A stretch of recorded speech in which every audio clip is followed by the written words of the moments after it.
Hi, Trent Goodmanson here. Welcome to my studio.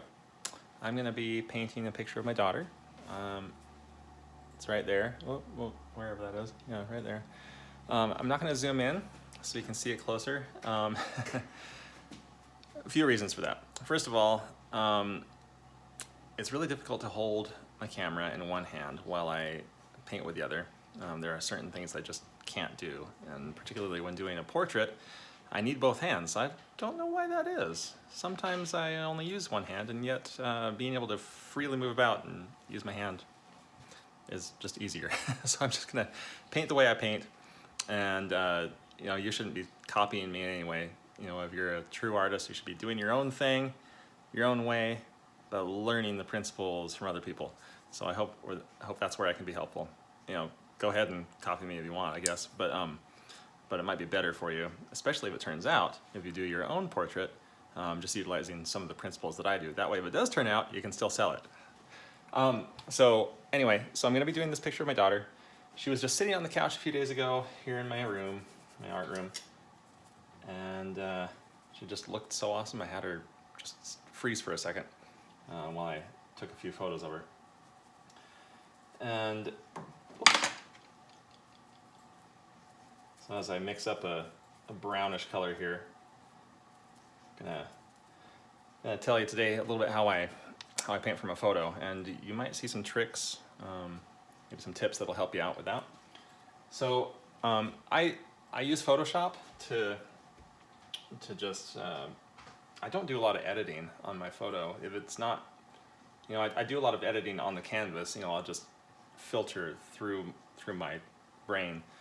I'll take things out, maybe change things up a little bit as I'm painting it, but I don't do a lot of actual editing per se on Photoshop. But I do utilize it a lot for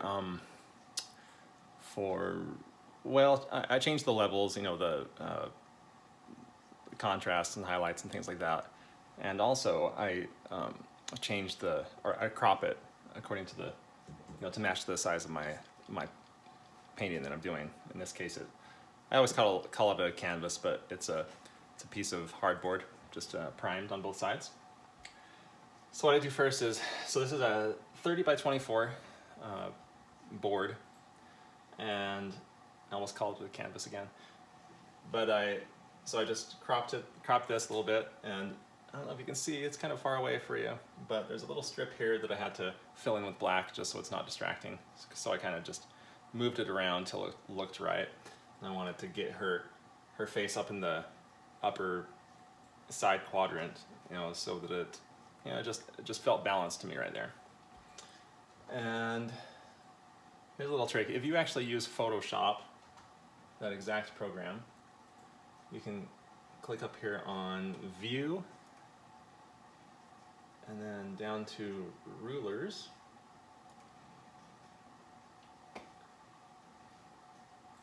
So I'm going to drag this over so that it's separate.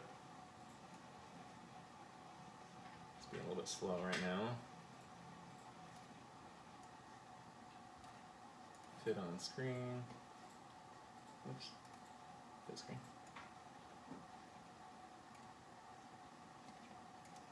Okay, I'm going to right click on this, change the size, just to make sure that the proportions are correct right now. But I don't know if this is just my program, or maybe it's a little bit old and it's just kind of glitchy. But I need to change the size so that when I have the ruler on there, it'll actually match what I'm seeing. And I'll show you why I'm doing all this in a minute. I'm going to change this. Width is 24. I should change the other part to be 30.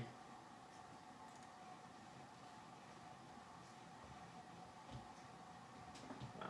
I've got like 300 things open right now, so it's really bogged down. I need to restart it soon, but I'm not going to do that right now. Fit screen again. Okay, that's correct. Now, I go back to View, and I'll say to show the rulers. Let's see. Oh, it's showing grid. Sorry, I meant to show grid. Sorry, I know this is boring right now. This is what I have to go through if I want to get some accuracy I can do the whole, look and size it like that and make sure everything is proportional. But it's a lot easier, a lot faster. When I have a computer in front of me, I might as well just use the computer, take advantage of its tools. So that's why I use a grid. Now I'll go over to, is it image? No, edit. Again, this is, if you're using Photoshop, this will be helpful. Go to edit, all the way down at the bottom of the drop down, it says preferences.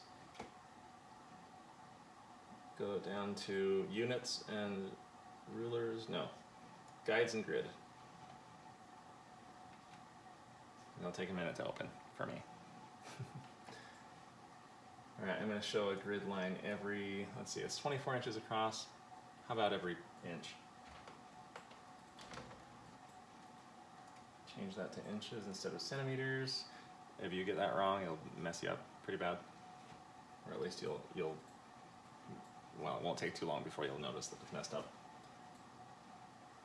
Put 4 subdivisions in there so that there's a line every 1/4 inch if I need it.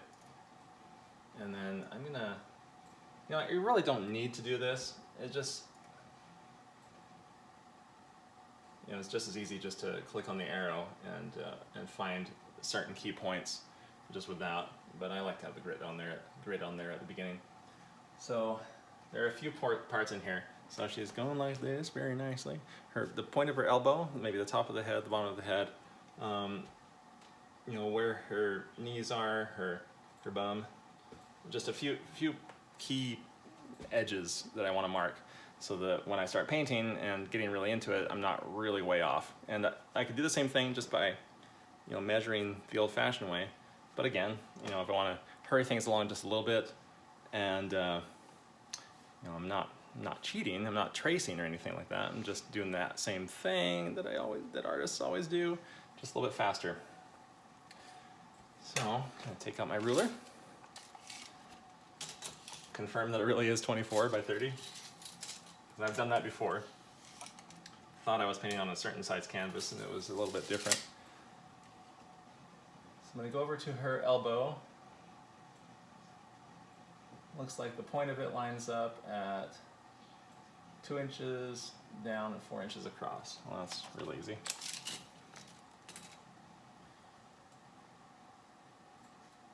Two inches down, 4 inches across. Little plus sign there.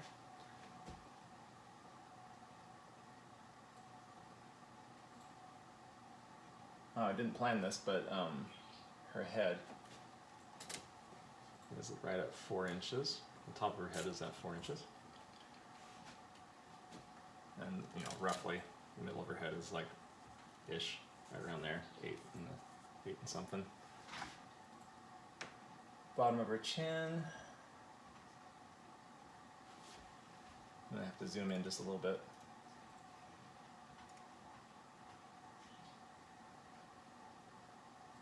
Let's see.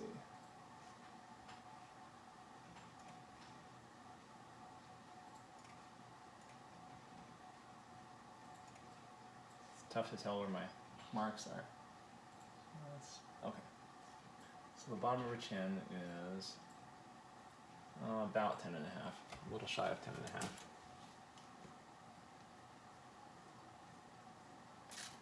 Okay. From there, of course, I can just, paint her face as I see it, and without accidentally getting it, perfectly painted but in the wrong spot, so that I don't have room for her elbow or something like that, which is terrible. Wastes a lot of time. So as an artist who both cares about his craft but also needs to paint quickly, this I found is a good way to do it.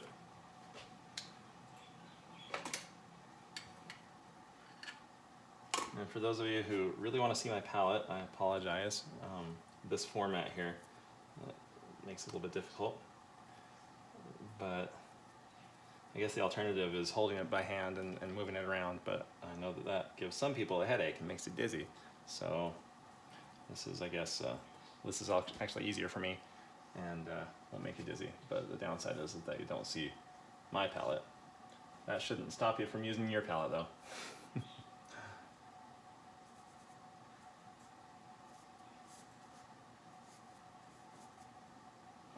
So already, you know, once I get that in there, I don't need a lot of other marks until I get down here. Now her hand needs to be the right size, of course. This is actually kind of an easy painting to do. You know, her face is straight on. It's got nice, you know, more or less flat lighting. It's coming from above, but more or less in front, and you really don't see her hands. So and she's got socks on her feet. Really simple, actually, a simple design, simple painting to do. But I think it's really strong, so that's why I'm doing it. I'm gonna move it down here a little bit. Get a few spots here, just so I know where this curve is going a little better.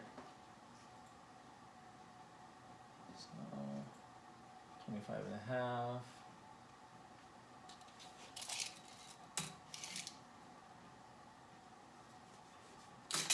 And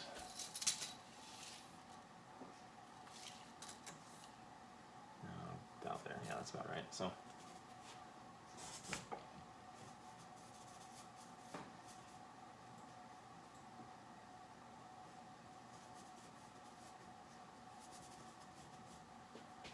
I'm going to find where this is, this line here, 18.5.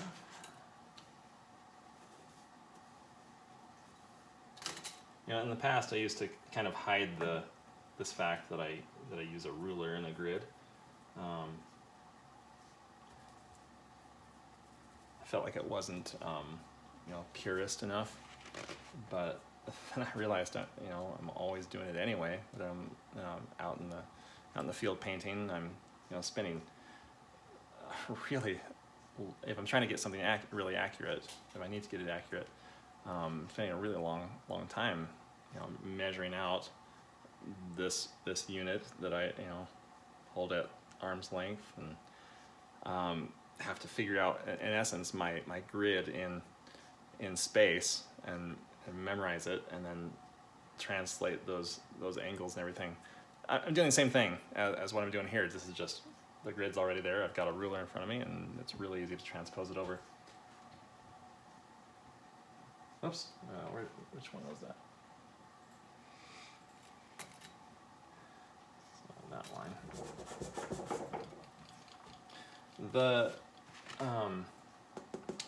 The gesso that I have on here happens to be in one of my other videos from years ago. I mentioned this stuff called cover stain. It's made by the Zinsser company. Just find it at, you know, the hardware store. I really like it, but it smells terrible and it takes a long time to dry, so I never touch the stuff in wintertime. I only do it occasionally in the summertime. And I've since found other options. So this is that stuff, that cover stain, with a sprayed-on coating of shellac, and you can paint, you know, oil paint right over the shellac. The only thing that takes it off is alcohol, and since there's no alcohol used in oil painting, it's perfectly not only safe but a really solid thing to paint on. So I could have done this without the white underneath, and it would have worked just fine.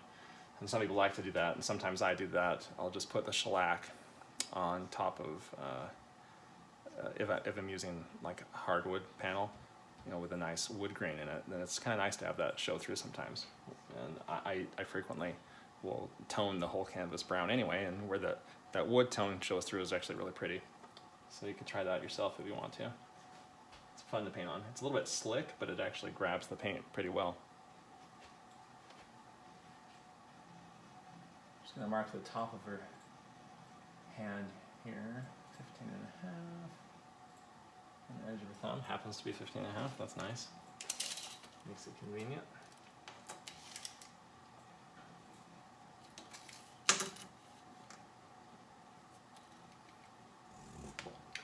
And then once I have those marks,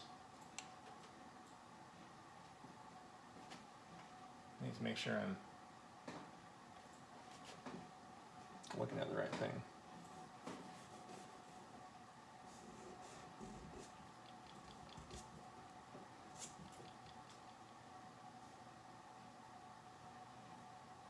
using a pretty big brush here. I don't want to accidentally get too detailed, so by using a large brush, I'm forcing myself to stay loose. And I'll actually probably, for the same reason, I'll use the same brush throughout the painting until I really, really need to change it. My daughter is quite the bookworm. She's read how many books this year? Or last year, rather? Like 36 or something, honey? Lizzie's? Yeah. I lost count. Yeah, I think it's in the 30s. And we're not talking like little books, they're like novels. Like Les Miserables was one of them, I think. Yeah, anyway, so this is her with one of her normal books. It's like 5 inches thick.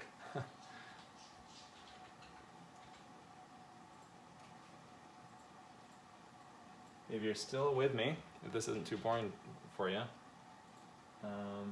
we're just about to get to the good part. But I thought it might be interesting for you to see how I actually go about starting a painting, and without holding anything back from you. A lot of this I can just make up, or not make up, but just do it by sight. It's not incredibly important for her feet to be sitting at the right place, as long as they're in proportion to the rest of her body. But you know, since it's relatively easy, I'll go ahead and find those edges. 20 inches there. Oh, about 15 there.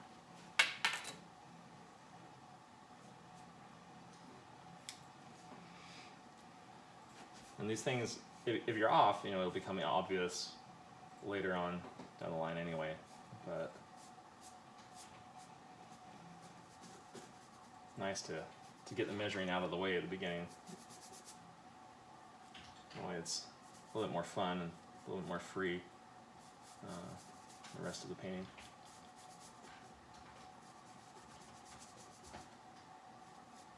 So I typically do, I like to paint bare feet, and I love to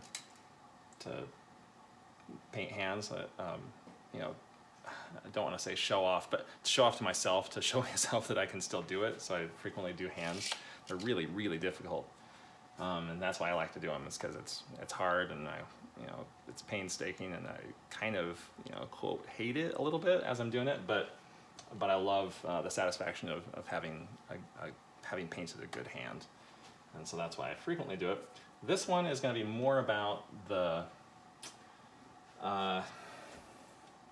just the big shapes, the abstract qualities of this whole scene, and that's what I was attracted to when she was sitting that way. So I'm going to remove the grid now. Control H for you Photoshop people.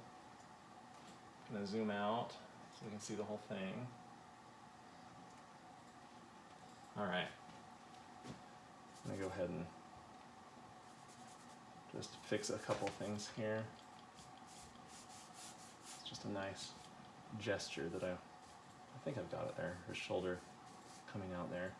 This is where a little bit of knowledge of the human body comes in handy, because if you have drawn people a lot, then you'll start to notice. It doesn't matter how closely. If I were to go in there with a pencil or something, or a real sharp paintbrush, and get it down to the 16th of an inch everywhere, and just have it be perfect, there would still be some things that would come out in the process of painting that might look a little off, and your brain has to be able to see what's wrong. You can't rely on these mechanical things to get a good painting. At some point, you've got to let go, and the sooner the better, because your knowledge of how it's more in here than up here. It's more how it feels to you when you look at it. If it doesn't feel right, then you've got to change it. And if you don't know what a human body looks like, and that's where you've got to do it a lot, got to practice a lot by drawing or painting the human body. If you don't have that knowledge base to know when it's wrong, then those things will slip by, and the worst could happen. Somebody else could see it, which I'm sure has happened to me but the goal is to not let others see you make a mistake. You want to, at least not in a finished painting. On here, you'll see me make mistakes for sure. This is raw and uncut.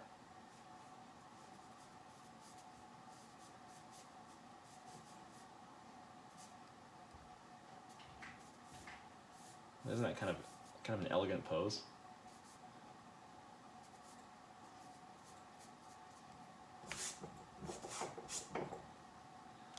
This is another reason why I like this shellac is it goes on and sticks, but it also comes off really easily. I can just wipe it with my finger.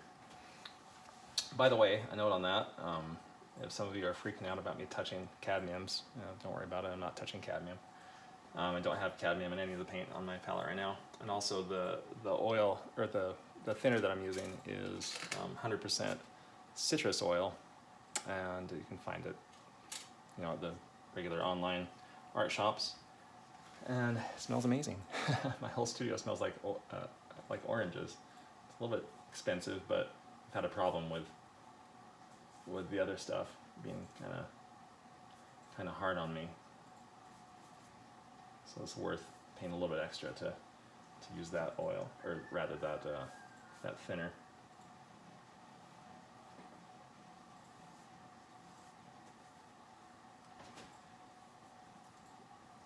Now, I know that some of you, now that I've shown you how to use, where do I fly? Excuse me. How to use that little trick, or once I've, given you permission, so to speak, to use a grid, don't overuse it. You'll be very unhappy with yourself if you do. Let go of it as soon as you can in any painting. And try to rely on your own sight for most of it.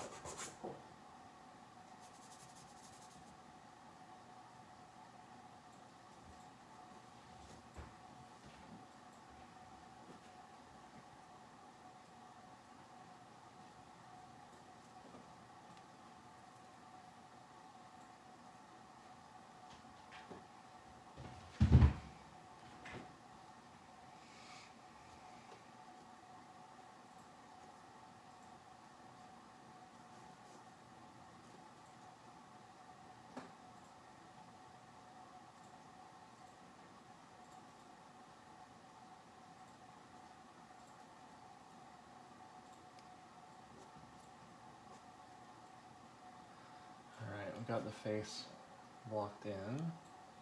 Not quite right, but at least looks like a face. And once we get to it,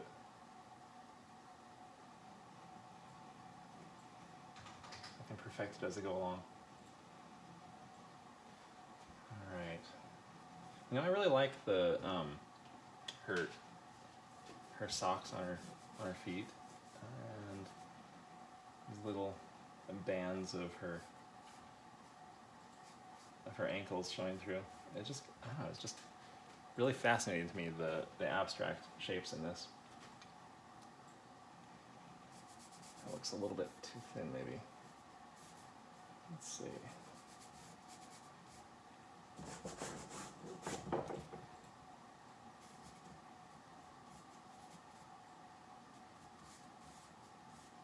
Can make sure that she's got kind of a bulky sweater on, but again, I liked it. It's a little bit hard to see the structure of her arm through that, though.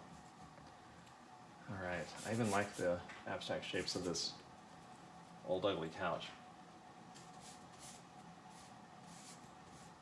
I'm going to paint it just like it is, but I want to get some lines in there that kind of finish out the just abstract qualities of it. And I've got all kinds of construction equipment and stuff, or construction stuff, I shouldn't say equipment, or bags of stuff in the background. I'm just going to use those as just little things here and there that I can use.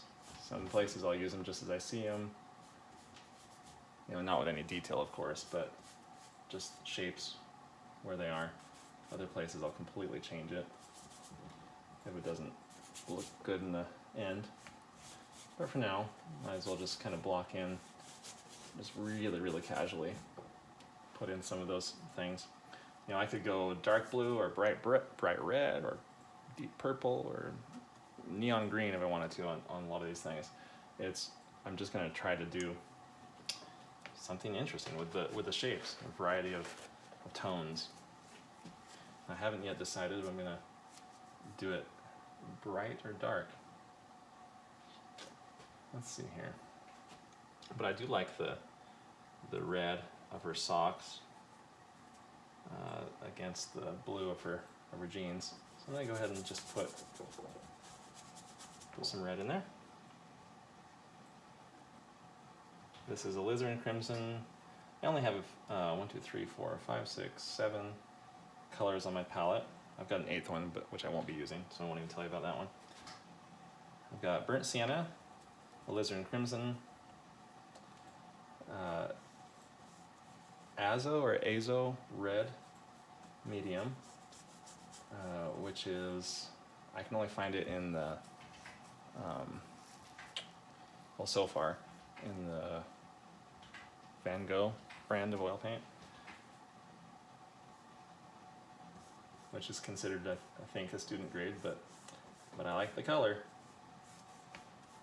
I like it a lot. Should never think that just because it's student grade that it's lesser quality paint. I paint so thick anyway, it'd be silly of me to try to use a really expensive paint where 90% of it is going to be covered up by other paint, you know. Anyway, so getting back to the reds, so Azo red medium, cad yellow pale, and that is the hue, so it's not a real cadmium in that instance either. Although I have to say that I usually do use a real yellow cadmium. Cadmium is a really strong color, and I frequently need that to be on there, but today I'm not using it.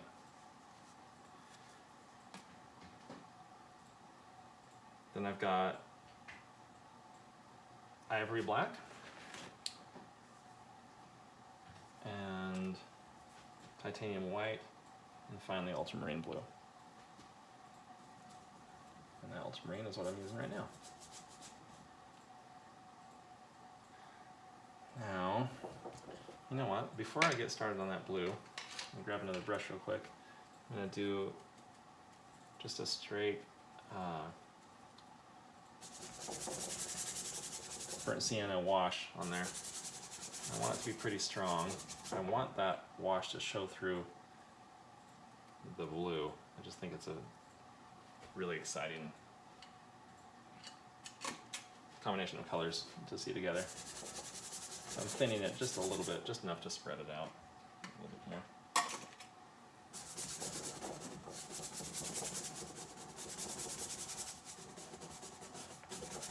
I'll try not to lose my outline so I don't have to redraw it.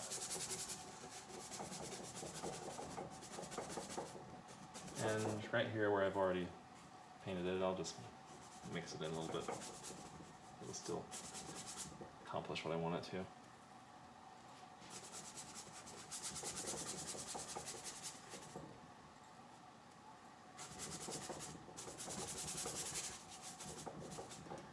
Alright, I'll let that dry for just a minute while I do these other parts.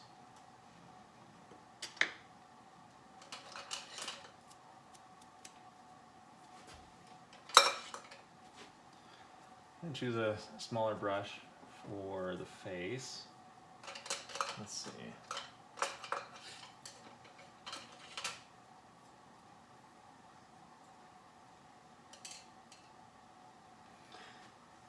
I'm going to start with a bristle brush in the face just to get more paint on there, and then in a few places I'll soften it with this mongoose hair. One. A lot softer, but I want to start out with the brush where I can just really get it on there. skin tones are usually some version of orange or brown. And I think that's a good one.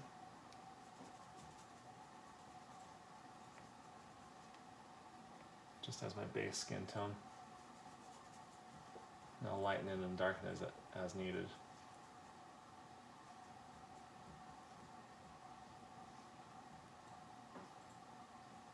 That's maybe too dark, but maybe a little bit more yellow in there too. Just a tiny, tiny bit.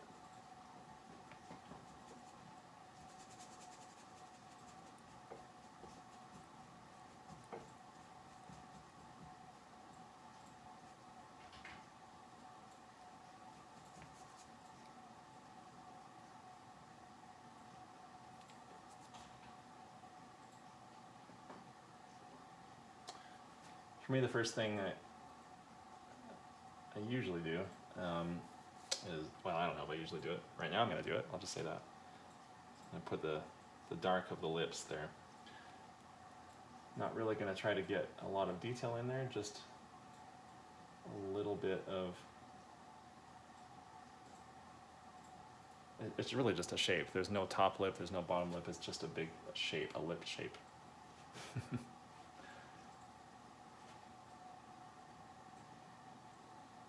Try to get the placement right more than anything.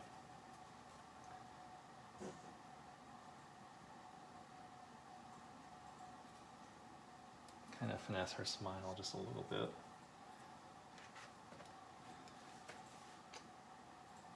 We get a little bit of the general shadow tone around her eyes. It's just a little bit darker in general than the rest of her face.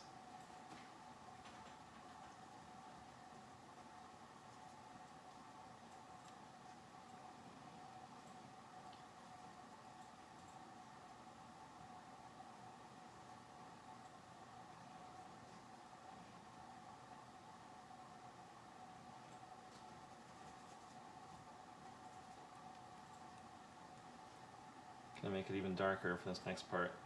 Now you introduce a little bit of blue for these darker shadows.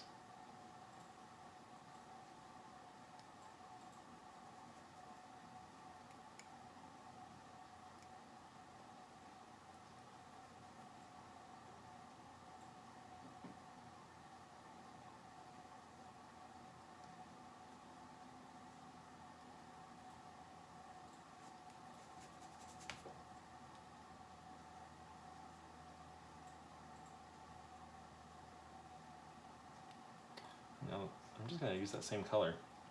It's just brown and blue mixed in with all the other colors I already had on there.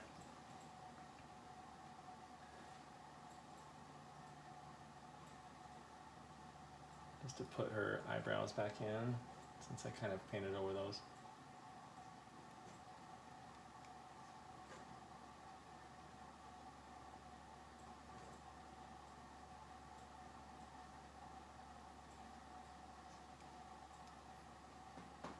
Same thing for her eyes.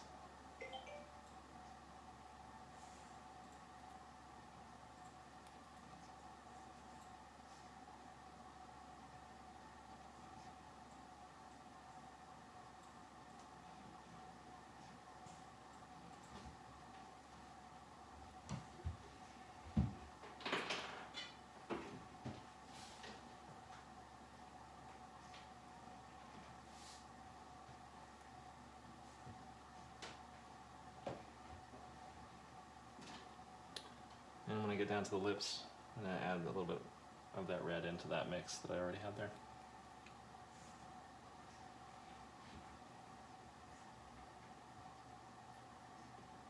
She's got a bit of a side smirk, which I like here. I know you're not seeing it straight on, so you're not getting the full effect here, but I kind of like that one eyebrow is higher than the other, and one side of her lips is kind of smirked. And it adds some fun attitude to the painting. That's another reason why I like it. All right, well, from your perspective, it looks really dark up there right now. but when I add the dark of her hair, I'm just gonna use brown and black mostly here to start out with. So once I add this, it's gonna, by contrast, look a lot lighter.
And you know, that's 90% of the painting right there.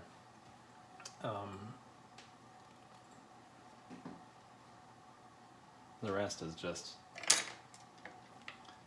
icing on the cake, but that's the cake right there.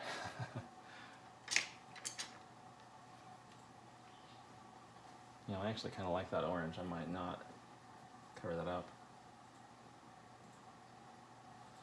All right, well, the rest is more of the same.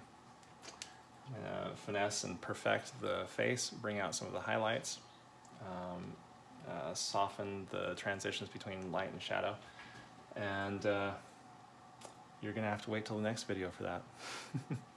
Thanks for joining me right now, and stay tuned for the next one, which will be coming up shortly.